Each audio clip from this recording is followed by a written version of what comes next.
Welcome to the West Sussex webinar about managing a child's anxiety about returning to school. My name is Dr. Denita Whitelock and I will be talking you through the information in this webinar. The aims of this webinar are to help you understand what anxiety is, understand what anxiety does to our thoughts, feelings and behaviours, understand anxieties that may emerge about going back to school, how to manage our own anxiety as parents and carers, and how to manage our child's anxiety. This presentation aims to give some general information and ideas about how to deal with anxiety. If you have concerns about your child's mental health, it is important to speak with your GP. Before we start, it can be helpful to remind ourselves just exactly how children might be feeling about returning to school. So, take a moment to reflect and think, how do you feel when you are anxious? Anxiety is a normal, healthy reaction. It happens to everyone at times of danger or worrying situations. Moderate amounts can improve performance, spurring us on greater achievement. It becomes a problem when it is intense, causes distress and impacts on our daily lives, preventing us from doing what we need or want to do. Anxiety takes many different forms.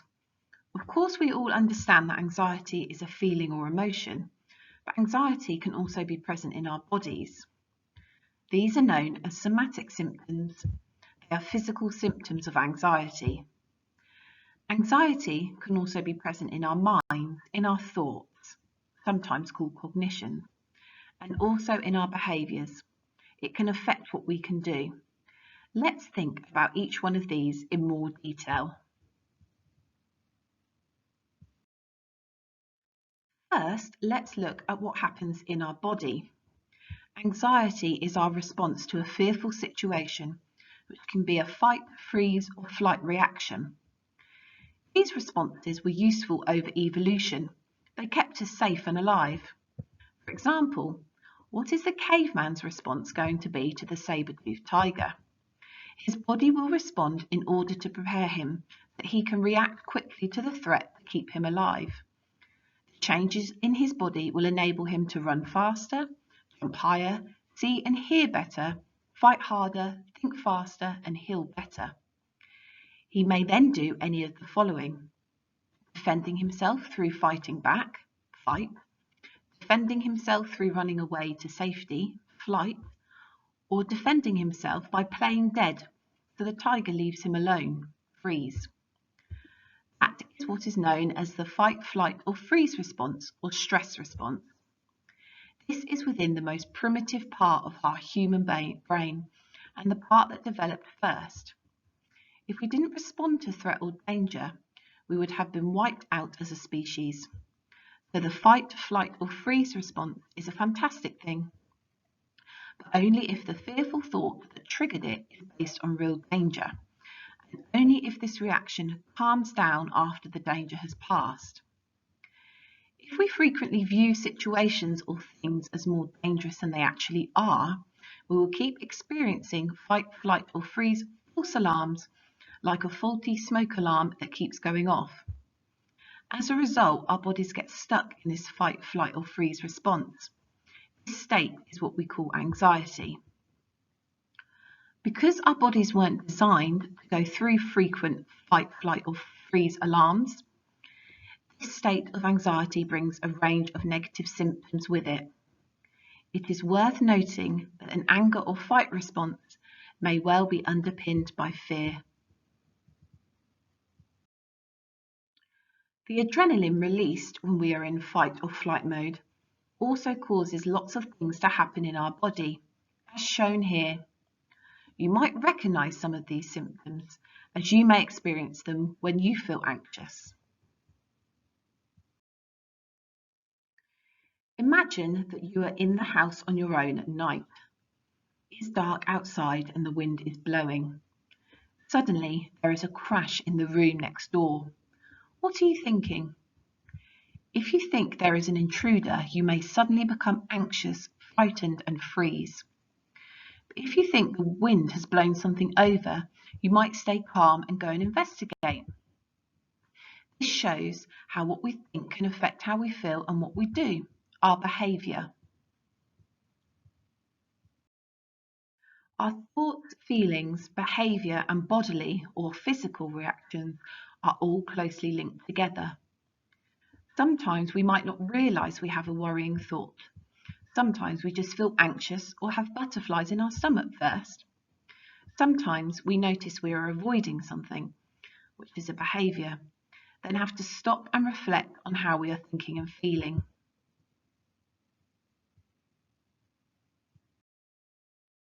It is the meaning that an individual ascribes to events, not the events in themselves, that matters. For example, it is the thought of going to school that makes a child feel anxious. But what is the reality?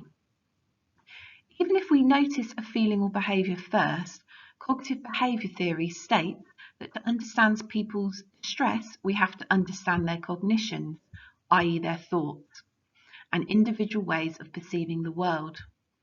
We may be able to reduce distress by helping people change their negative thoughts to more positive or realistic thoughts. School is a complex environment which puts many demands on us which children may find challenging. For example, social demands of keeping up with their friends, academic demands, being asked a question in class and having to answer in front of the class, and physical and sensory demands, such as being lost and not knowing where they are going or the noise of the dinner hall. One or more of these may trigger anxiety. Let's look more closely at how anxiety can relate to school. Negative thoughts about school make us feel unpleasant or prevent us from doing things. The problem with these negative thoughts is that they go round and round in our heads, and we seldom stop to challenge or question them. In fact, we do the opposite.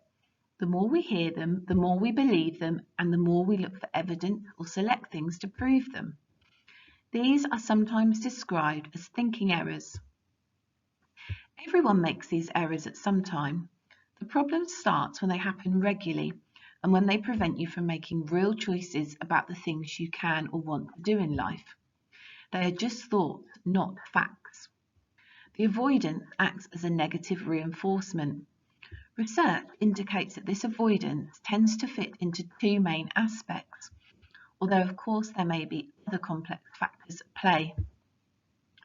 Firstly, avoiding school as it provokes general distress. This tends to be associated with younger pupils and they may not be able to identify specifically what is causing them distress. They just know that it is related to school. Secondly, avoidance to escape social and/or evaluative situations, and this is usually associated with older pupils who can usually tell you what it is that is causing them to be worried.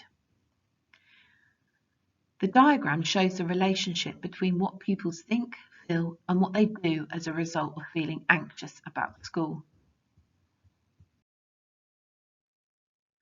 Of course, at the moment, children might have specific worries about coronavirus when they go back to school.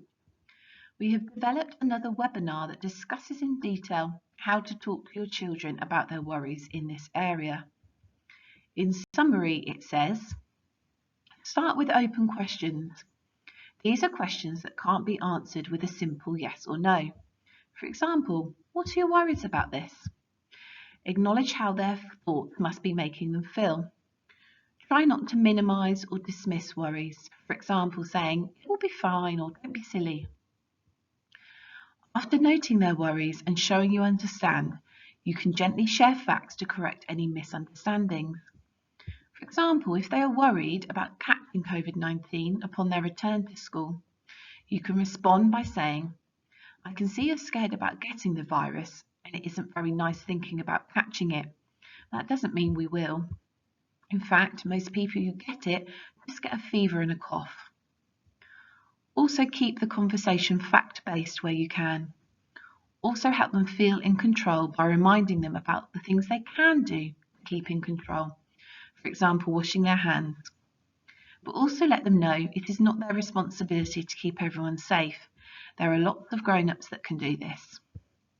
Lastly, you could remind them about the good things about going to school, such as seeing their friends, and remind them of things they can do to make themselves feel calm. When talking to and supporting children with their anxiety, it's important that we know how to manage our own anxiety. Recognise the symptoms of negative feelings in your body. For example, you might clench your fists or feel hot. Work to reduce negative feelings. For example, physical exercise can be useful, or taking a deep breath.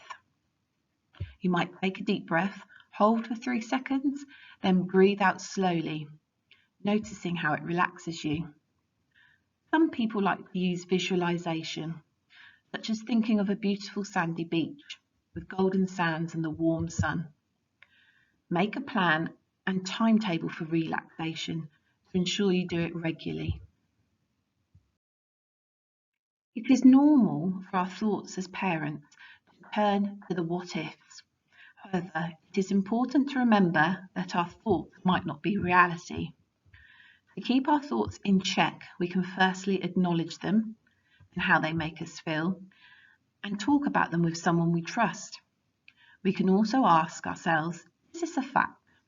Sometimes when we watch the news or spend too much time on social media, we can overestimate the risk of something.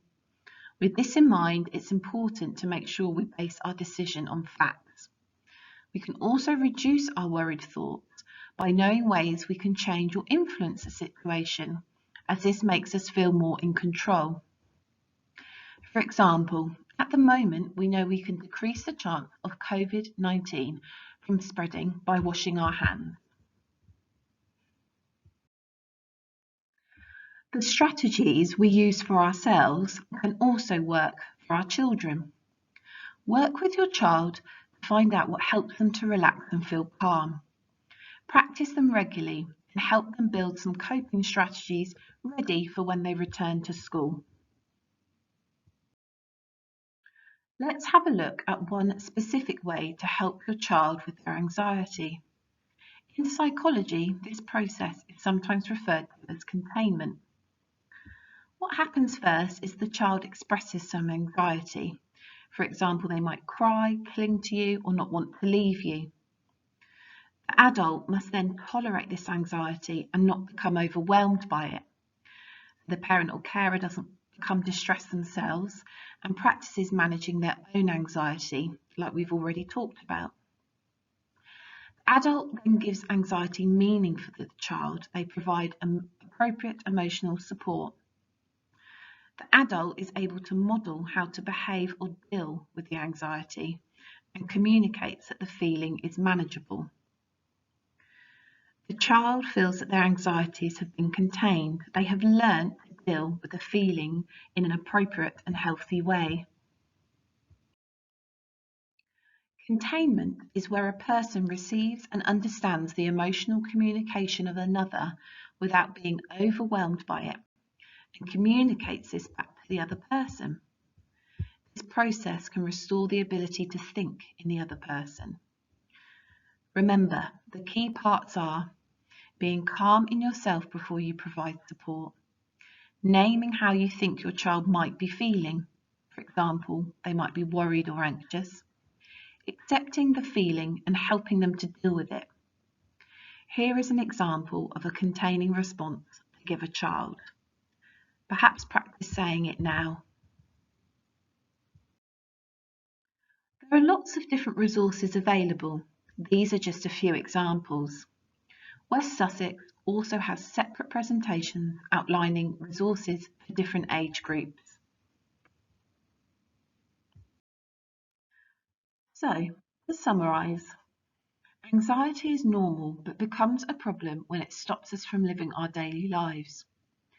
We experience anxiety not just as a feeling, but also as a bodily symptom, as worrying thoughts, and by changing our behaviour.